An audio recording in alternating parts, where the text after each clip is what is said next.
Hey everybody, Michael here from Night Noon Games, and I'm totally enamored with Jacob Fleming's newest module, Castle Elkenstone. He wrote this for a system called Advanced Dungeon Goons, but I want to play it in Shadowdark, so today what we're going to do is we're going to convert this module into a Shadowdark module so that you can play it in Shadowdark too if you want. Now, if you want this adventure, you can get it from Jacob's itch page for just $6, and this conversion is going to be available for just $1 from my itch page. So links to both of those are available down in the video description. Now's the part where I have to warn you about spoilers, because I can't really convert a module without going into the nitty-gritty and about what happens in the module.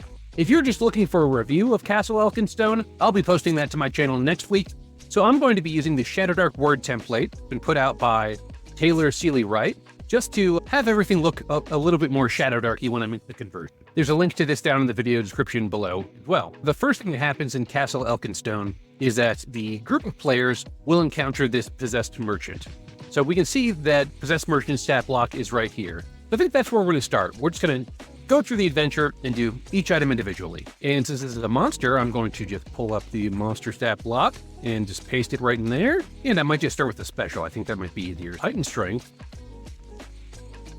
Advanced Dungeon Goons works is a 2d6 system. And here it shows that rolls of 5 or under on the dice result in a character being thrown 2d6 feet and landing prone. Rolling 5 or under on the bell curve that is 2d6, about a 25% chance of being successful. So I'm going to say on attack rolls of 17 plus, target is thrown 2d6 feet before landing prone. I think we need to assign damage to that, because in Advanced Dungeon Goon, damage is assigned based on the differential between a roll and the amount of hit points that a player currently has. We're going to have to assign a die to this.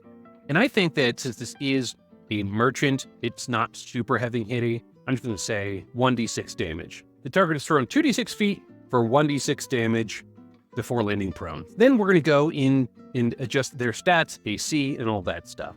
So in order to get a good idea of what a merchant might be, I'm going to look to the Guide to Shadowdark Monster Statistics. This is by Matt Dietrich. And there's a link down in the video description to this as well. This is a great guide. If you want to just have it, if you're DMing and you just have it on the side of the table, you can reference it and make up monsters on the fly. Boom, really fast, and it's really easy when you're converting other things. It makes things much easier.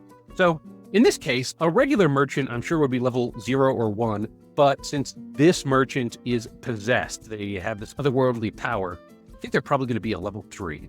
So I'll start by changing the level, which isn't listed on here. There we go. So according to this here, a level 3 creature is going to have AC of about 13, of about 14. And they're going to get 2 attacks. What kind of attacks are these? Does it say how the merchant attacks? Oh, and it's good to know here that the merchant can fly. So we'll save that for their movement. I'm going to say 2 attacks because I'll just leave it up to the GM whether that's claws or punching or a club or something. So it's going to say 2 attacks plus 3 movement near, or they can fly double near.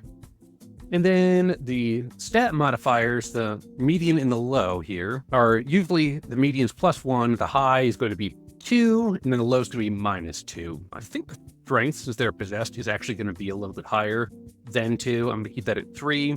The dex, I'm going to keep it, I'm going to be +1 because they can fly around. Intelligence, I imagine that since they're possessed, they don't have much there. Same goes for wisdom.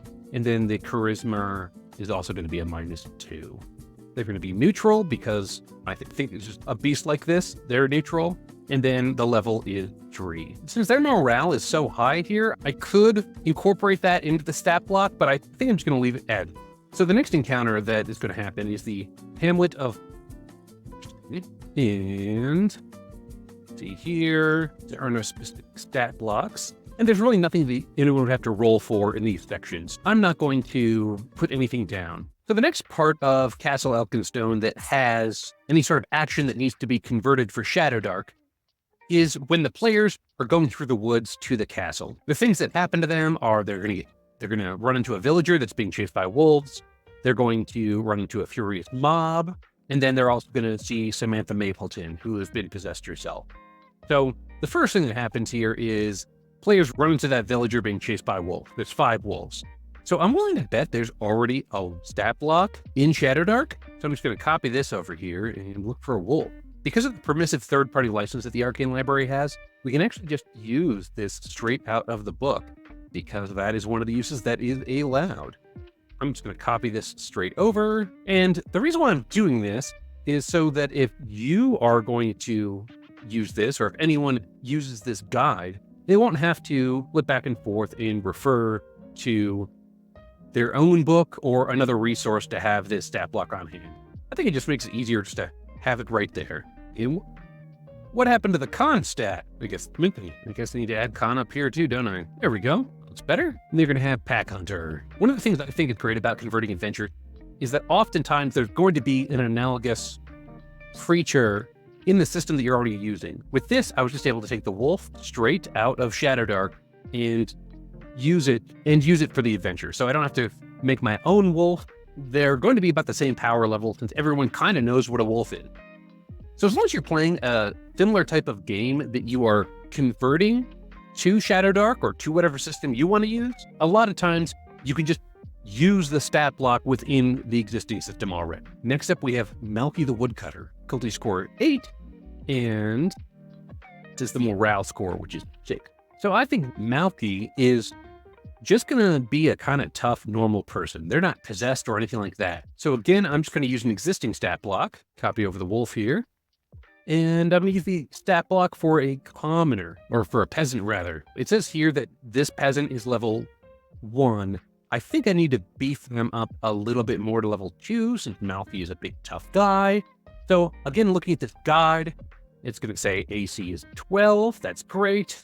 HP, I don't have to do anything with those. I guess that makes sense, that the wolf is also level 2. Their attack is going to be 1. They're a woodcutter, so I think they're going to be an axe. Plus 2, and 1d6 sounds about right to me. The movement is going to be near. The strength is going to be plus 3, since he's big and tough. He's not going to be that dexterous. His constitution, though, is going to be a little bit higher. The intelligence and wisdom are not that great. Charisma, not that high up there. And then again, level 2. And then I don't think Malky needs any sort of additional powers. And I think I'm going to give something to them like mob leadership. Mob mentality. Mob mentality, so let's add 1d6 to all morale checks. And that means that Malky in the mob that or in the mob that they are leading are going to be less likely to retreat when a morale check is rolled. Because in morale checks, if you roll below 15, that is when everyone would retreat. But I think since there is this mob mentality going on, they're out there to get someone that Malky is going to stay in it, and he's going to keep all those villagers in it with him. Now, there are other villagers with him. There's other people yelling and chanting, so I think it might be worthwhile to have a stat block for peasants as well. Malky is a beefed up peasant, but then we can have regular peasants too. This one I'm going to copy the stat block directly from Shadowdark. Club or stick, plus 0. And these are all plus 0s. Neutral and level 1. Great. All right, moving down the list, the next thing that we have to convert for is Samantha Mapleton. Now, this is another possessed person. You can see that she's devouring a rabbit like a wolf. And down over here, you can see that she does have a stat block. I'm going to convert that stat block over. The stat block for Samantha Mapleton is pretty similar to that of the possessed merchant, except for that morale is a 12 instead of an 11. But that's going to make it really hard for Samantha to be convinced to retreat. If look, she even still has the same special as the possessed merchant. So I think the only difference between the possessed merchant and Samantha Mapleton's stat block, she's going to be immune from morale checks. So I'm just going to copy and paste that over. I'm just going to call this crazed, immune from morale checks. And there we go, another stat block down. After they encounter Samantha, they probably won't battle her right there because she's going to run off. But that's when we get into the castle, Castle Elkenstone. And I think this is where things start getting really crazy. I'm just going to skim through this to see if we need to convert anything from it. There's something called a mirror entity, and I don't think that needs to be converted because the mirror entity to me, you're just going to use the same stats as the players have. No conversion there needed. The cultists, of course. And I believe there are cultists in the Shadowdark rules. Let's find out. Cultist. Great. So I'll just be able to copy and paste this one over. Now, the difference with these cultists is I don't see... We're talking about being able to just take stat blocks from Shadowdark and just use them straight up. But the way that I read these cultists, I'm not actually totally sure if the cultist in Castle Elkenstone would have chainmail in a shield. So I'm going to lower their AC down to... But I think the rest of the stat block is going to be pretty similar. I'm just going to keep that as sword instead of a long sword so people can use their best discretion. I think a D8 is probably still good there. Movement, near, strength +1, dex. I'm going to put this at 0 since they don't have that chainmail on any longer. Constitution is 0. Intelligence is -1. Wisdom is +2. Charisma is supposed to be -2 there. Charisma is 0. Chaotic and level 2. And then we're going to do Fearless. Maybe that would be more appropriate for Samantha, but I think she's crazed because she's possessed. So, immune from morale checks. Death Touch is fun. And I guess something I did forget to add to this stat block is 1 sword D8, 1d8, or 1 spell +2. All right, there we go. And I might as well just put this on a new page. Great. The next thing up, the statues. Nope, nothing needs to be converted there. The sitting room, the paintings, nothing has to be converted there. Oh, the blood ooze. I actually think this is my favorite. I think this is my favorite creature in this adventure. I think it's really cool. Blood ooze is pretty powerful here. It's got a DS of 11 and a morale of 12. The DS can only really go up 12. So I'm wondering, like a black pudding. Black pudding's only level 6. Primordial slime, that's also a level 6. Ochre jelly's level 4. And a gray ooze is level 2. Just trying to figure out which is going to be the best. I think I'm just going to essentially use the black pudding stat block for the blood ooze with a few minor changes. So we're going to say this. And I can even put a little description here. But I'm not putting a description in here. I could put an amoeba-like creature that slowly absorbs and consumes its prey. But again, that isn't really necessary for the conversion because you're going to need this document. You need Castle Elkenstone in order to play a conversion. And otherwise, it's sort of copyright infringement if I'm just copying sections of the text into the conversion. Now, I can say blood ooze, that's okay, because that's just referencing something. It's not actually giving anyone any information about what a blood ooze is or any real detail about it. Blood ooze, that'd be fine to use, but I really want to avoid copying word for word anything out of Jacob's module here, because that's just not cool. So this is only level 6, but I think, like I mentioned, I think you need to bump it up to like about a level 8, maybe even a little bit higher, maybe even like a level 10. Blood ooze should be pretty scary. Now, I imagine that this adventure is probably going to be for 5 characters, maybe level 1, 2, or 3. The way that Shadowdark works is the monster level corresponds roughly with the party level. That's what they can handle when you're balancing an encounter. A level 10 creature, if there's 5 party members and they're each level 2, then that puts it at a pretty fair fight. I don't know, maybe since this isn't the ultimate boss, it's not like the boss fight or whatever, I'm actually going to put it maybe at about a level 8. So essentially, I need to take the black pudding stat block and just beef it up a little bit. I don't think the AC is really going to be affected too much, but I think the HP will go up to 38. I think it'll still have 3 attacks, because I think is that in line with level? Yep, 3 attacks plus 6. Versus the +4. I'm going to say tendrils instead of tentacles because I think that bloody tendrils seems cooler to me. 2d6. I think that's still about right, or does we need to up that a little bit? 1d10. You know what? I'm gonna make this. Yeah, I think 2d6 is still appropriate, and it's not going to have any spells, but we might give it another sort of special ability here. So near. Let me say that's +3. The dex. We'll say +0 since he's a little bit more powerful. Constitution is definitely +3.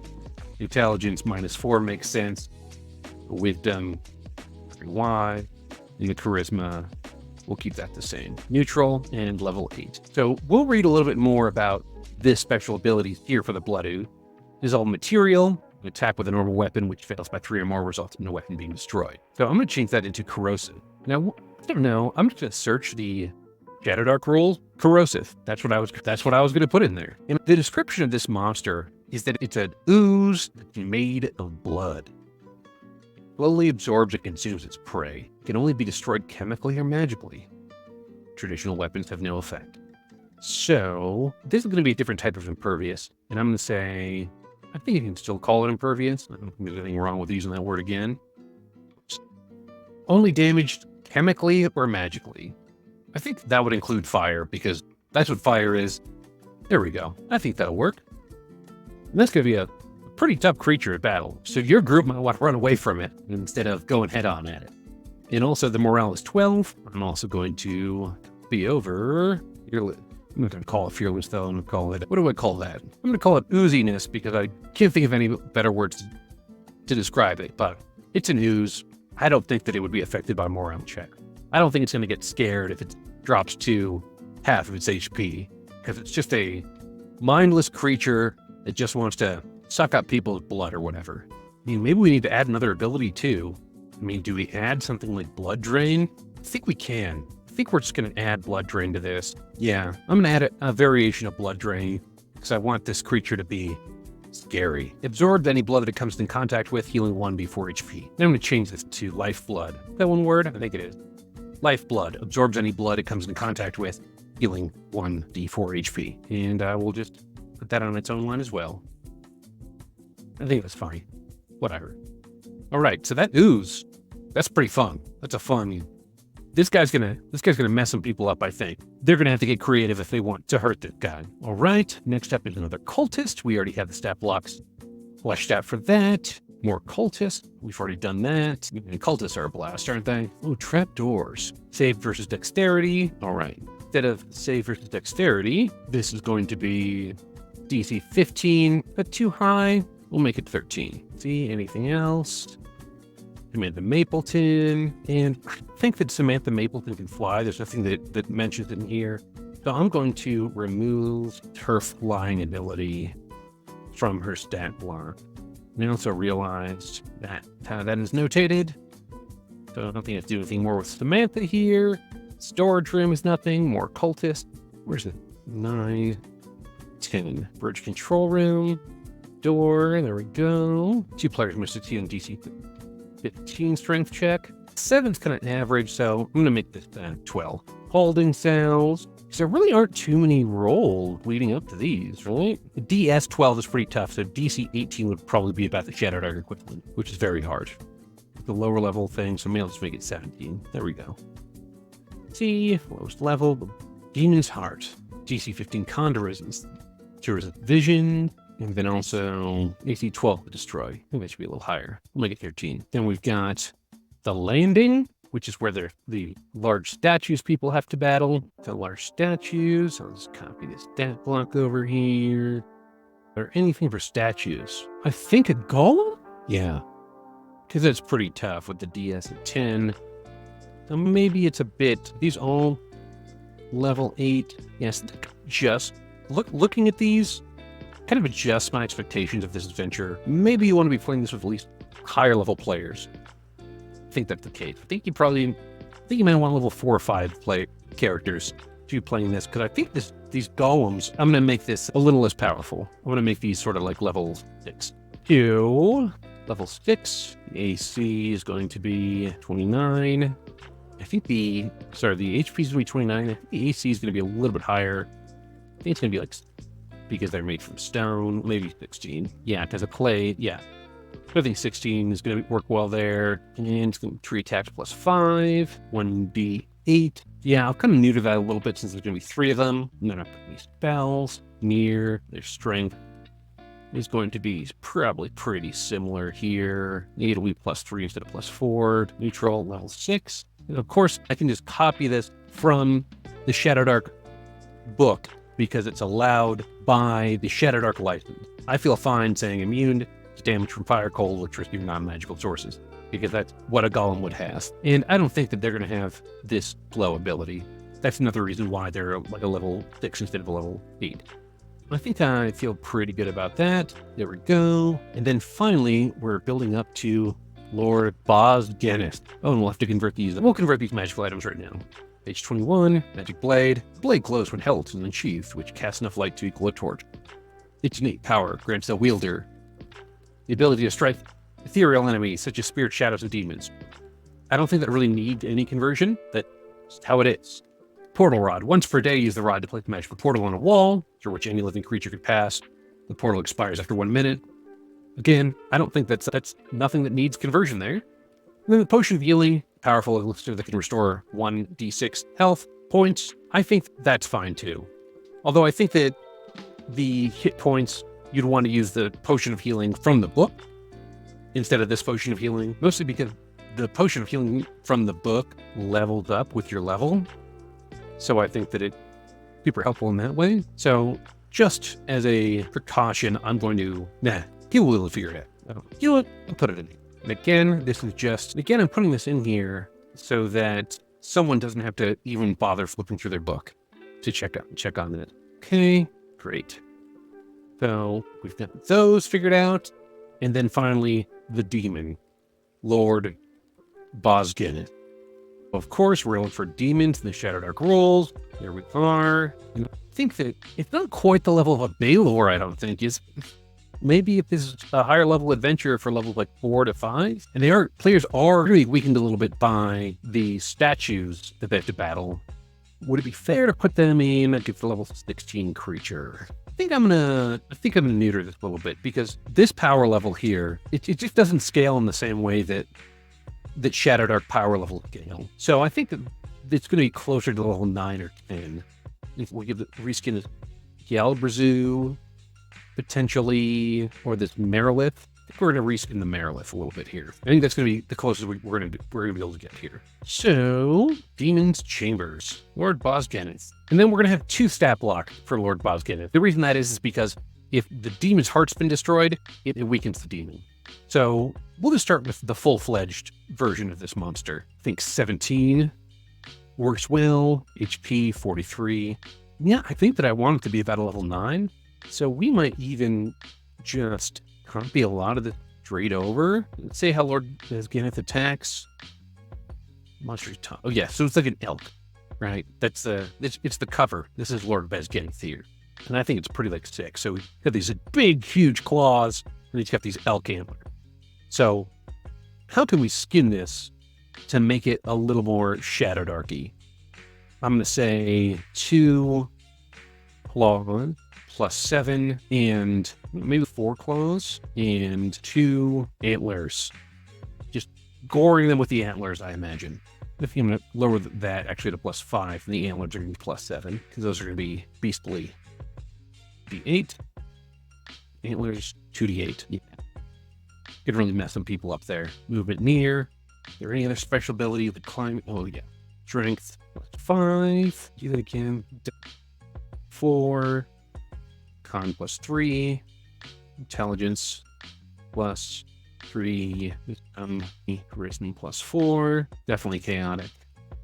Level 9. And then the special ability, immunity non-magical attacks. And then I'm just going to copy this over. Weakened, being level 9. I'm not going to link them too much, but maybe it's more equivalent to this level 8 monster here.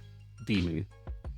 Maybe HP. It'll be a little bit. It'll have 3 claws and 1 antlers. The antlers will do 2d6 damage. Do you know what? I think the claws will just do 1d6 as well. And then the strength is going to go down to plus 4. The dex is only plus 1. I'll just keep the con where it's at. Nah, I think that needs to go down. The intelligence, wisdom, and charisma aren't going to change, though. I don't think it's going to be most of those things. And I think that's a level 9. And they no longer have this immunity. They're heartbroken, less powerful if the heart of demon has been destroyed. All right, then. We're about done. I'm going to give this another once over. Just skim it to see if I missed anything. Any rolls here? No rolls here. I think the thing that I don't like as much is I didn't put any headers in here. I think that I'm going to put what's happening here a little bit more. So it's easy to read because you can understand where in the adventure something's supposed to go. Beginning of the adventure. Where are those wolves? There's nothing to roll in the hamlet, nothing to roll there. Abbot, intervention, Maple Farm. It's more just formatting than anything else. Through the woods. And then Samantha Mapleton, I think I'm gonna have to move a second here. Let's cut that out. Move her down here, just for a moment, until I can figure it out. Castle Elkenstone. All right. You know, I'm just going to put something here from your entities. Cultists, of course. Grand entryway. This is where those cultists are. It's really well there. Nothing in the sitting room that needs anything. North hallway is where the blood ooze is. It's good. South stairway. We already have the cultist laid out. Cultist, that's taken care of. Interior passage. Nothing needs converting there. The trap doors. That's in 10. You hit that there. The lower antechamber. And that is where old Sam Mapleton's gonna go. Great. Storeroom, bridge control. You have that taken care of. Holding styles. Top passage. Nothing there. Dormitories. Nothing there. And then finally, the Demon's Heart. The landing in the Lord Demon's Chambers. All right. So there we have it. I've converted Jacob Fleming's Castle Elkenstone from Advanced Dungeon Goons into Shadowdark, so you can use it in your campaign. If you want to download Castle Elkenstone, it's just $6 on Jacob's itch page, and you can get my conversion for just $1 on my page. Of course, there are links to that down below.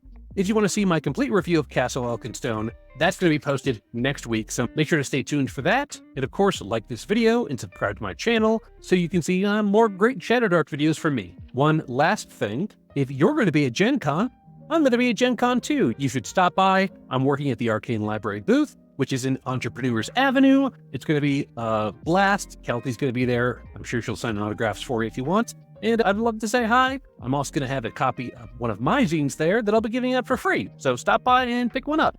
Other than that, stay inspired and keep those dice rolling. Thanks for watching.